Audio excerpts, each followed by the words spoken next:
All right, good afternoon, ladies and gentlemen.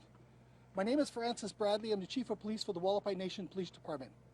Welcome to this afternoon's press conference regarding yesterday's crash of a Papillon helicopter. Yesterday at approximately 5:20 p.m., a Papillon tour helicopter crashed in Quartermaster Canyon. Aboard that aircraft were 7 individuals, which includes the pilot. There were 6 passengers and the pilot. All the passengers are from the United Kingdom. Everyone has been identified. The next of kin have been notified, and we have 3 confirmed fatalities.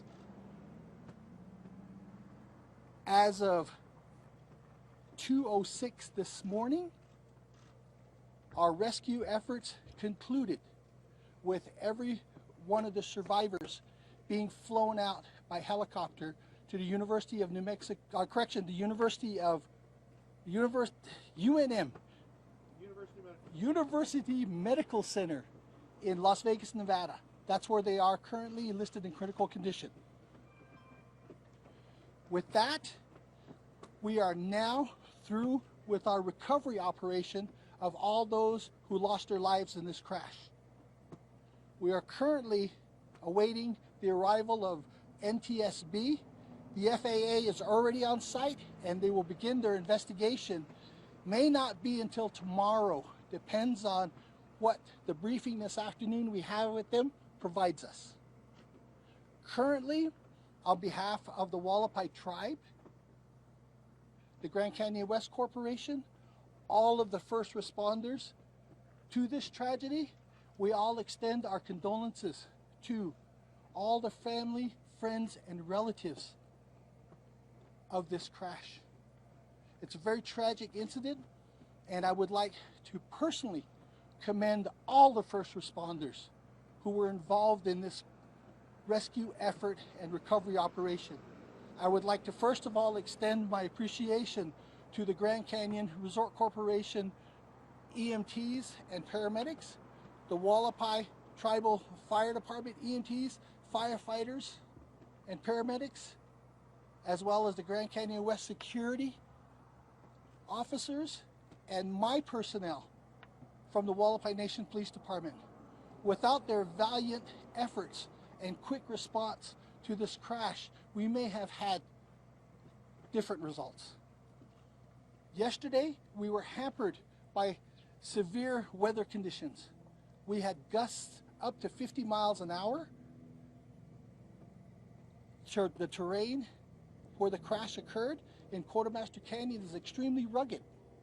It's only accessible by aircraft, and our first responders had a 20-minute hike to get to the scene. They were right on. We were notified of the crash at 5:40, and our first responders were on the scene within the first 30 minutes. And we attribute that quick response to what helped save lives. We have no photos or video to share with you. All of those right now that have been taken by our department are for investigative purposes right now. We're not ready to release anything. We were assisted greatly and in part by the Arizona Department of Public Safety and a helicopter crew from Nellis Air Force Base in Las Vegas, Nevada. The Grand Canyon Resort Corporation and the helicopter companies here, as well as CareFlight and others, helped us get to the crash site right away and transport our first responders.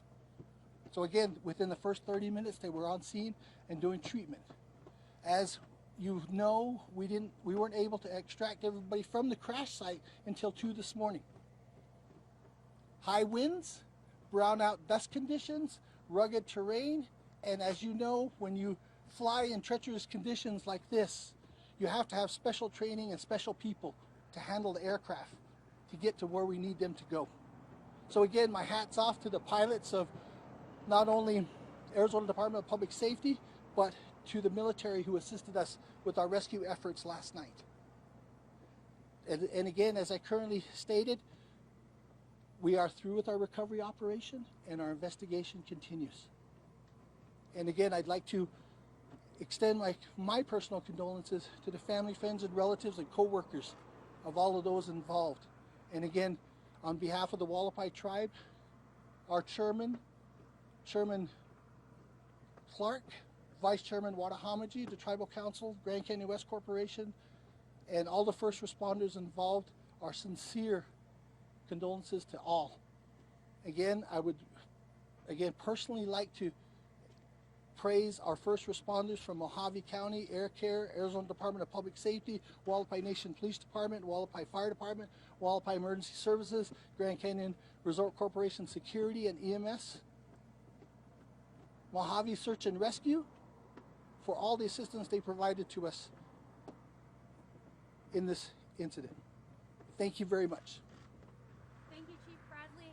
Are you able to give us the age ranges of the victims?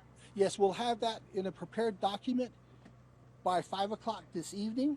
I just received that information myself. As you can tell, I stepped out and okay, we're a little bit late with our press conference here. I just received that information, as well as the confirmation that all of the victims involved were from the United Kingdom with the exception of the pilot.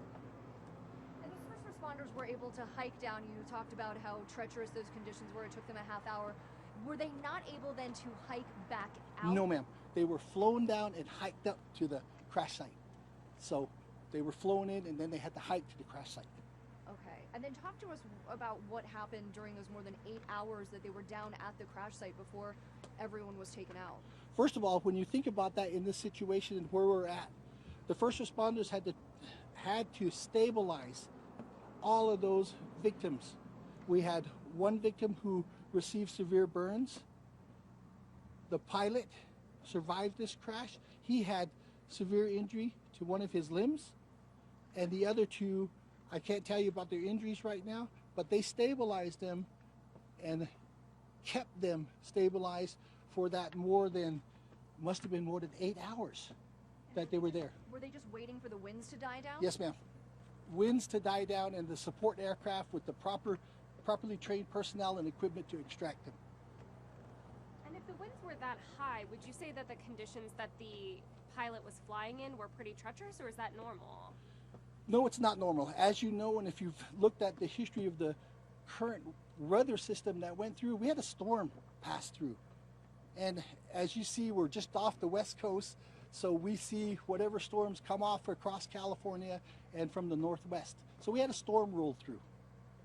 And that, just prior to that, okay? Well, during the crash, we had a storm roll through, so. So do you believe that could have been a contributing Ma'am, factor? I do not know what caused the crash, and I'm not going to begin to speculate. Chief Bradley, who is tasked with deciding whether conditions are safe to fly these helicopters? Ma'am, I can't speak on behalf of the helicopter companies and what their rules and procedures are. I don't know. Chief, I think I misheard this, or just to clarify, did you say that the pilot survived? Yes, sir. And this helicopter took off from Las Vegas, is that correct? It's based out of Las Vegas. The company is based out of there, but where did this flight originate? Ma'am, I don't have that information. Sir, I believe it's going to be Boulder. Boulder City?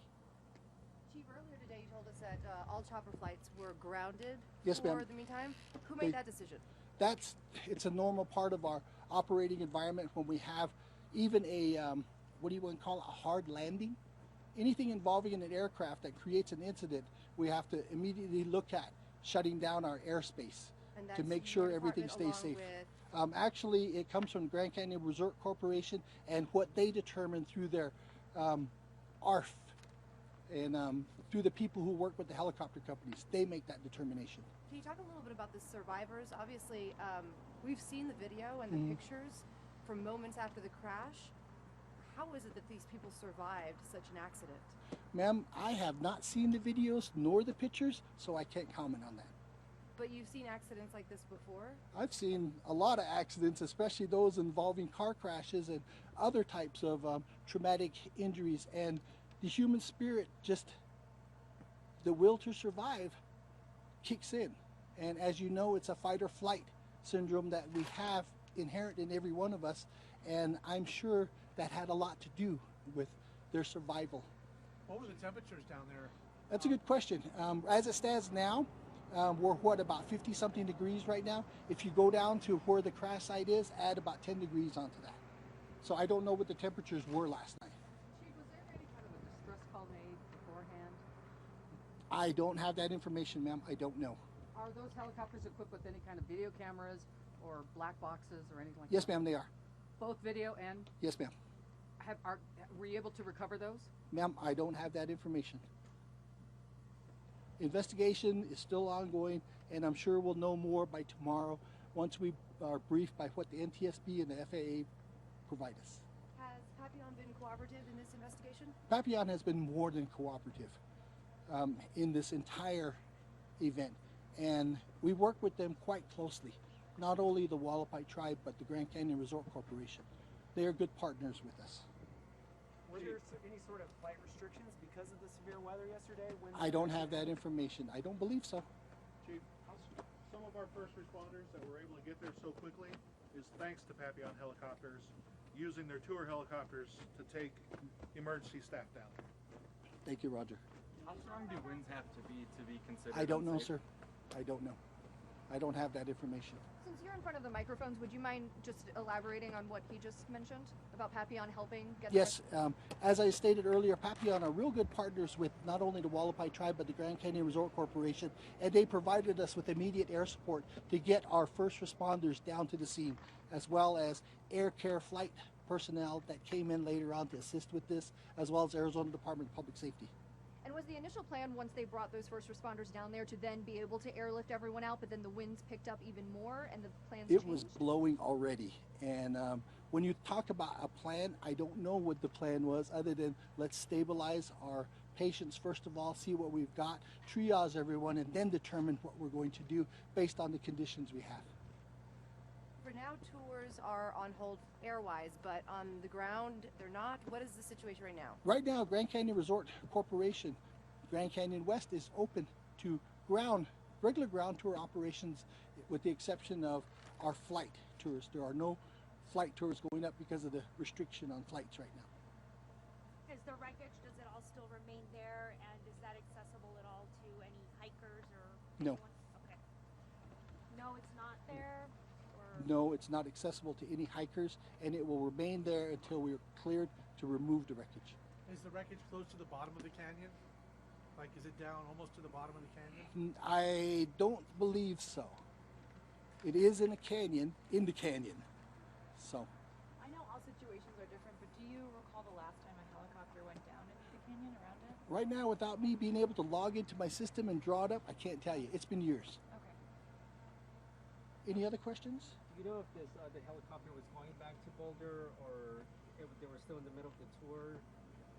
I don't know that information. I know that they were inbound, and I don't know if they had already landed and were outbound. I don't know that. So, I don't have an answer for you.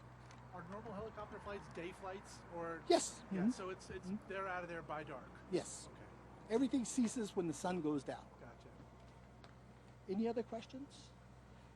Any other clarifications that need to be made? I don't know if you can tell a little bit about the victims. So you said they were all from the United Kingdom. Yes, sir. Were they a family? Were they friends? I don't know that information, sir. Anything else, ladies and gentlemen? the only clarification, you mentioned that they were there for 8 hours.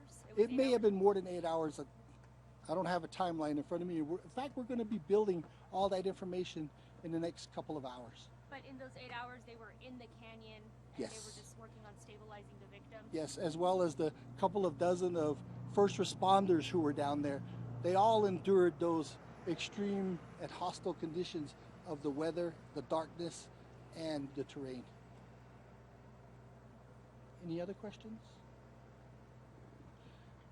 With that, that concludes our press conference for this afternoon, and I appreciate each and every one of you being here and being patient with us as well. I myself was at my home in Ganado, Arizona when all of this took place, and so when you're trying to do media work from 300 miles away, it's extremely difficult, and I appreciate every one of you, and including those in the media, for working with me during that time. And I've never had so many messages, cell phone calls, and text messages on my cell phone. It literally heated up last night and didn't want to work after midnight. So thank you very much, ladies and gentlemen. Thank you. Mhm.